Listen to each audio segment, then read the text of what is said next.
নমস্কার বন্ধুরা, আমি ফ্লিপকার্ট থেকে এটা অর্ডার করেছি। এটা প্লাস্টিক মধ্যে দিয়েছি। প্লাস্টিক দামটা কত পড়ছে? ৭০ পয়সা থেকে ৯০ পয়সা। আর এটা যদি কাগজ দেবে এটা ৭ টাকা ইয়া ৮ টাকা পড়বে। কিন্তু প্লাস্টিক কাগজ দেয় না। কেন? ৭ টাকা ৮ টাকা পড়বে। আর এই কোম্পানিটা কোটি, কোটি কামায়। ওটা কোনো চিন্তা নেই আমাদের ভারতে এত প্লাস্টিক হচ্ছে। তারপরে আমাদের এত পলিউশন হচ্ছে। আমাদের ফিউচারটা বাচ্চাদেরকে কত কষ্ট হবে।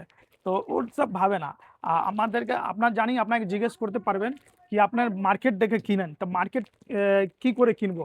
আগে তো ফ্লিপকার্ট বড়, বড় কোম্পানিটা ছোট, ছোট মার্কেটটা খারাপ করে দিয়েছে। এর জন্য আমাদের কোনো অপশন নেই। লাস্টে আমাদেরকে সব এখন অনলাইনেই কিনতে হয়। কিন্তু এটার দায়িত্ব নিতে হবে কি সবাইকে কি এটা কাগজ করতে হয়। যদি আমার কাছে অপশন আছে তো কাগজ কেন করব না? কোটি, কোটি কামাচ্ছে। তো এটা আমি বলি ভিডিওকে শেয়ার করুন। আমার জন্য না, এটা প্রকৃতির জন্য। তারপরে আমাদেরকে পলিউশন এটা আমাদেরকে অ্যা ভাবতে হবে। কেন? কেন এটা একটা ডেলিভারি হচ্ছে না। এটা আমাদের ভারতে লাখো, লাখো এটা ডেলিভারি হচ্ছে। এটা প্লিজ এই ভিডিওকে শেয়ার করুন। আমার জন্য না, প্রকৃতির জন্য, তারপরে আমার বাচ্চার ফিউচার জন্য।